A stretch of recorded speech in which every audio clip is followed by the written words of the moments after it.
Hello అండి, welcome back to our channel. Rohini friend Vidya ద్వారా ప్రభావతికి అడ్డంగా దొరికిపోయిన రోహిణి ఏం జరిగిందో తెలుసుకోవాలనుకుంటే వీడియోని చివరకు స్కిప్ చేయకుండా చూడండి. గుండె నిండా గుడి గంటలు రేపు ఎపిసోడ్ చాలా చాలా ఇంట్రెస్టింగ్గా ఉంటుందండి. తప్పకుండా లైక్ చేసి సపోర్ట్ చేయండి ఫ్రెండ్స్. ఇక మీనా అలాగే బాలు ఇద్దరు హోటల్కి వెళ్ళి రవిని అయితే బెదిరిస్తారు. ఎందుకు ఇలా చేసావు, నేను వాడి కూతురికి దూరం ఉండమని చెప్పాను కదా, మా నాన్నని అవమానించాడు వాడు, అలాంటి కూతురు నువ్వు ప్రేమిస్తావా, పెళ్లి చేసుకోవడానికి రెడీ అవుతావా అని చెప్పేసి సీరియస్ అయిపోతుండగా ఇక మీనా అయితే ఏవండి ఆగండి, ఏంటి ఆవేశం అని చెప్పేసి అంటూ ఉంటుంది. నన్ను ఆపకు మీనా, అసలు నేను ఎన్నిసార్లు చెప్పినా వీడు వినలేదు. అప్పుడు చెప్పుంటే ఆ అమ్మాయి నీ లోపు వీడు మర్చిపోయి హ్యాపీగా ఉండేవాడు. ఇప్పుడు చూడు ఎంతవరకు వచ్చిందో, ఆ అమ్మాయి సరాసరి ఇంటికి వచ్చి చెప్పేది స్టేజ్ తీసుకొచ్చాడు వీడు. నేను అస్సలు ఒప్పుకోను, ఎవరు ఒప్పుకున్నా ఒప్పుకోకపోయినా రవి నీ పెళ్ళికి మాత్రం నేను అస్సలు ఒప్పుకోను అని చెప్పేసి కోపంగా అంటూ ఉంటాడు. ఇక రవి అయితే అది కాదన్నయ్య అని చెప్పేసి చెప్తుండగా నువ్వు నాకు ఏమి చెప్పు, అమ్మాయిని తొందరలోనే మర్చిపో, అమ్మాయిని తన దారి తను చూసుకోమని చెప్పు అని చెప్పేసి అక్కడి నుంచి వెళ్ళిపోతాడు బాలు. ఇక మీనా అయితే ఏంటండి ఆవేశం మీకు, మీరు కొంచెం కూడా రవి గురించి ఆలోచించరా, రవి అమ్మాయిని ప్రేమిస్తున్నాడు, అమ్మాయి కూడా రవిని ప్రేమిస్తుంది, వాళ్ళిద్దరూ ఒకరినొకరు ప్రేమించుకున్నప్పుడు పెళ్లి చేసుకుంటే ఖచ్చితంగా వాళ్ళు సంతోషంగా ఉంటారండి. మన పెళ్ళిలాగా అలాగే మనోజ్ పెళ్ళిలాగా రవి పెళ్ళి అవ్వకూడదు, రవి అయినా హ్యాపీగా ఉండాలి కదా అని చెప్పేసి అంటూ ఉంటుంది మీనా.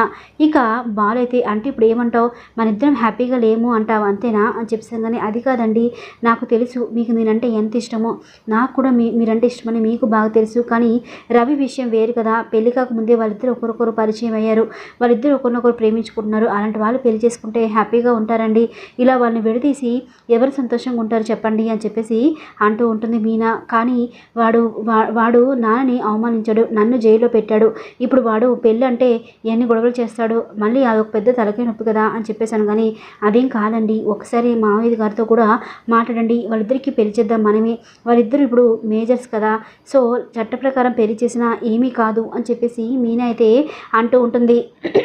ఇక బాలు సత్యం రాగానే సత్యంకి రవి సంగతి శృతి సంగతి చెప్తాడు. ఇక సత్యం అయితే ఒక్కసారిగా షాక్ అయిపోతాడు. ఏంట్రా రవి, బాలు చెప్తుంది నిజమేనా అని చెప్పేసి అనగానే అవును నాన్న, నేను అలాగే శృతి ప్రేమించుకుంటున్నాము, కానీ వాళ్ళ నాన్న నీకు పడదని, వాళ్ళ నాన్న నీకు పెన్షన్ రాకుండా చేశాడని, అంతేకాదు అన్నయ్యని అరెస్ట్ చేయించడని నాకు తెలియదు కదా, తెలియక ముందు నుంచి మేమిద్దరం ఒకరినొకరు ఇష్టపడ్డాం నాన్న అని చెప్పేసి చెప్తూ ఉంటాడు. ఇక ప్రభావతి ఈ విషయం తెలిసి అంటే అమ్మాయి బాగా డబ్బున్న అమ్మాయి అనమాట, అయితే పెళ్ళి ఖాయం చేసిద్దామండి అని చెప్పేసాను. కానీ నువ్వు ఆపుతావా ప్రభావతమ్మ, నీకు ఎప్పుడు చూసిన డబ్బు తప్ప ఇంకోటి కళ్ళకు కనిపించదా అని చెప్పేసి అంటూ ఉంటాడు బాలు. ఇక ప్రభావతి ఏముంది, అమ్మాయి పెళ్లి చేసుకుంటే మన అప్పులన్నీ క్లియర్ అయిపోతాయి కదా అని చెప్పేసి ప్రభావతి అంటూ ఉంటుంది. నువ్వు నీ అప్పు సంగతి ఆలోచించుకో, ముందు రవి జీవితం గురించి ఆలోచించు, వాడు నీకు కొడుకే కదా, నా మీదంటే నీకు ఎలాగో ప్రేమ లేదు, కనీసం వాడి మీదనే నీకు ప్రేమ లేదా అని చెప్పేసి బాలు అయితే అంటూ ఉంటాడు. ఇక సత్యమైతే ఆలోచిస్తుండగా ఇంతలో రవి బెదిరించడం వల్ల శృతిని తీసుకెళ్ళి పెళ్లి చేసుకుంటాడు. ఇంకా పెళ్లి చేసుకొని ఇంటికి తీసుకురాగానే బాలుకి చాలా కోపం వస్తుంది. మా మీద నీకు నమ్మకం లేదేంట్రా, కొన్ని రోజులు ఆగలేకపోయావా, ఎందుకు పెళ్లి చేసుకొని వచ్చావు అని చెప్పేసి సీరియస్ అయిపోతుండగా ఇక మీనైతే ఏవండి ఆగండి, ఎందుకు ఇంత ఆవేశం మీకు అని చెప్పేసి ఆపుతూ ఉంటుంది. ఇక సత్యమైతే ఎందుకు, కనీసం బాలు పెళ్ళి అలాగైపోయింది, మనోజ్ పెళ్ళి అలాగైపోయింది, నీ పెళ్లి మీద నేను చాలా హోప్స్ పెట్టుకున్నాను రా, ఆ నమ్మకాన్ని పోగొట్టుకున్నావు నువ్వు అని చెప్పేసి అక్కడి నుంచి వెళ్ళిపోతాడు. ఇక ప్రభావతి అయితే హారతి తీసుకొని ఇద్దరికి హారతి ఇస్తుంది. కొడుకాలు పెట్టి లోపలికి రామ్మా అని చెప్పేసి పిలుస్తూ ఉంటుంది ప్రభావతి. ఇక మీనా కూడా వాళ్ళని ఆహ్వానిస్తుంది. ఇక శృతి అయితే మీనాని కౌలించుకొని ఇదంతా నీ వల్లే మీనా అని చెప్పేసి అంటూ ఉంటుంది. ఇక ఇప్పుడు కొన్ని రోజులు ఏమీ మాట్లాడకు, సైలెన్స్గా ఉండు, అన్నీ చక్కబడతాయిలే అని చెప్పేసి అంటూ ఉంటుంది మీనా. అప్పుడే సత్యం ఇంటికి వచ్చి గొడవ చేస్తాడు. శృతి ఎంత పని చేసావు నువ్వు, ఇలాంటి ఇంట్లో నువ్వు ఎలా ఉంటావు, ఇలాంటి అబ్బాయి నువ్వు ఎలా పెళ్లి చేసుకుంటావు, నేను నీకు మంచి సంబంధం చూశాను, నీకు మంచి జీవితం ఇద్దాం అనుకున్నాను, ఎందుకు ఇలా చేసావని చెప్పేసి అంటూ ఉంటాడు. ఇంతలో బాలు వచ్చి హలో, వాళ్ళిద్దరూ మేజర్స్, వాళ్ళే మైనర్స్ కాదు, వాళ్ళ ఇష్ట ప్రకారమే పెళ్లి చేసుకున్నారు, నువ్వేమీ చేయలేవు, మరి ఇక్కడ నుంచి కదులు అని చెప్పేసి అనేసరికి ఇక సురేంద్ర అయితే అక్కడి నుంచి వెళ్ళిపోతాడు. ఇక్కడితో కట్ చేస్తే ఇక శృతి మీనతో చాలా చనువుగా బాగా ఉంటుంది. ఇక రోహిణి చూసి ఏంటి నాతో కదా చనువుగా ఉండాలి, ఈ మీనతో ఏంటి చనువుగా ఉంది, నేను కూడా కోటీశ్వరాలనే కదా ఇక్కడ ఉన్న వాళ్ళందరూ ఫీలింగ్, మరి ఈ శృతి ఏంటి నాతో ఉండకుండా మీనతో ఉంటుంది అని చెప్పేసి ఆలోచిస్తూ ఉంటుంది. ఇక ప్రభావతి వచ్చి ఏంటి ఆలోచిస్తున్నావు అని చెప్పేసి రోహిణిని అడుగుతూ ఉంటుంది.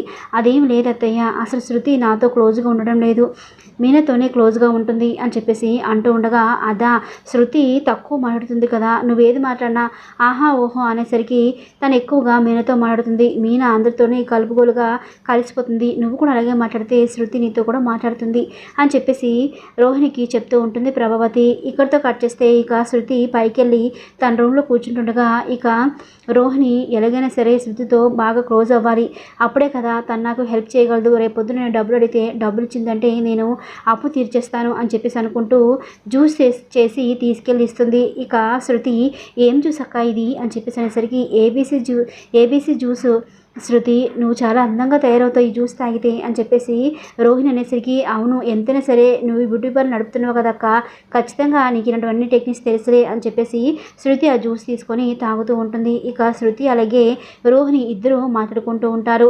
ఇక్కడితో కట్ చేస్తే ఇంకా రోహిణి ఫోన్ కింద వదలడంతో విద్య ఫోన్ చేస్తుంది.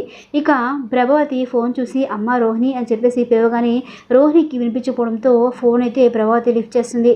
ఇక విద్య ఫోన్ లిఫ్ట్ చేయగానే, ఇదిగో రోహిణి మేడము వస్తున్నారు, బ్యూటీ పార్లర్కి సంబంధించి ఏవో కాగితాలు కావాలంట, నువ్వు మీ అత్తయ్య పేరు నుంచి వేరే పేరు మార్చేసావు కదా, ఇప్పుడు దాన్ని నువ్వు అమ్మేసావు కదా, మేడం దానికి సంబంధించి ఏవో డీల్స్ కుదుర్చడానికి వస్తున్నారు, నువ్వు తొందరగా రా, నువ్వు లేకపోతే ఆవిడ తిడతారు మళ్ళీ నిన్ను అని చెప్పేసి అనగానే ఇక సైలెంట్ అయిపోతుంది ప్రభావతి. సరేనా నేను ఫోన్ పెట్టేస్తున్నాను, మేడం వస్తుంది అని చెప్పేసి వెంటనే విద్య ఫోన్ పెట్టడంతో, ఇదేంటి విద్య ఎలా అంటుంది ఏంటి అంటే, బ్యూటీ పార్లర్ ఇప్పుడు రోహిణిది కాదా అంటే దాని పేరు మార్చేసి మొన్న ఏదో బోర్డు పెట్టిన అని చెప్పేసి అంది, అంటే ఈ పేరు మారిపోయిందని చెప్పి కవర్ చేసిందా అని చెప్పేసి ఆలోచిస్తూ ఉంటుంది ప్రభావతి. ఇక్కడితో కట్ చేస్తే ఇంకా రోహిణి శృతితో మాట్లాడుతూ ఉంటుంది. మీ మమ్మీ డాడీ ఎక్కడుంటున్నారు అని చెప్పేసి, అమ్మ లేదు నాన్న మలేషియాలో ఉంటున్నారు అని చెప్పేసి, కానీ మలేషియాలా, అవునా చాలాసార్లు నేను వెళ్ళాను, మరి నువ్వు ఎప్పుడైనా వెళ్ళావా అని చెప్పేసి అంటూ ఉంటుంది శృతి. ఇక రోహిణి అయితే చాలాసార్లు వెళ్ళాను, బట్ నాకు అక్కడ ఏమీ అంత తెలియదు అని చెప్పేసి అంటూ ఉండగా, ఇంతకీ ఏ ఏరియా అని చెప్పేసి అని అడుగుతూ ఉంటుంది. ఇంకా తడబడుతూ ఏదో ఒక ఏరియా గూగుల్లో చూసింది చెప్పేస్తుంది. అవునా అయితే నాకు అక్కడ చాలామంది ఫ్రెండ్స్ ఉన్నారు అని చెప్పేసి అంటూ ఉండగా ఇక రోహిణిని చూసిన ప్రభావతి ఎందుకో నాకు డౌట్గా ఉంది, రోహిణి నాకు అవధం చెప్పిందేమో అని చెప్పేసి రోహిణి అని చెప్పేసి గట్టిగా అరుస్తుంది. ఇక రోహిణి ఏమైంది అత్తయ్య అని చెప్పేసి విద్య ఇప్పుడే ఫోన్ చేసింది, బ్యూటీ పార్లర్ గురించి ఏదో చెప్తుంది, మేడం వస్తున్నారంట, నేను రమ్మని చెప్పారంట, లేదంటే మేడం నిన్ను జాబ్ నుంచి తీసిస్తారంట, అవన్నీ చెప్తుంది అని చెప్పేసి అనేసరికి రోహిణి ఒక్కసారిగా షాక్ అయిపోతుంది.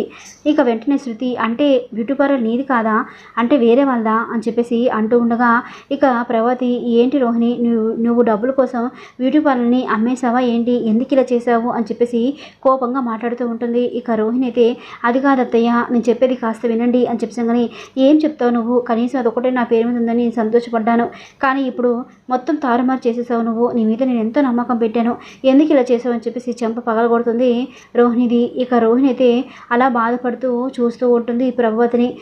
రాబోయే ఎపిసోడ్ ఇలాగే ఉండబోతుంది ఫ్రెండ్స్. వీడియోస్ ఖచ్చితంగా లైక్ చేసి ఇలాంటి వీడియోస్ కోసం మన ఛానల్ సబ్స్క్రైబ్ చేసుకొని సపోర్ట్ చేయండి ఫ్రెండ్స్. Thanks for watching.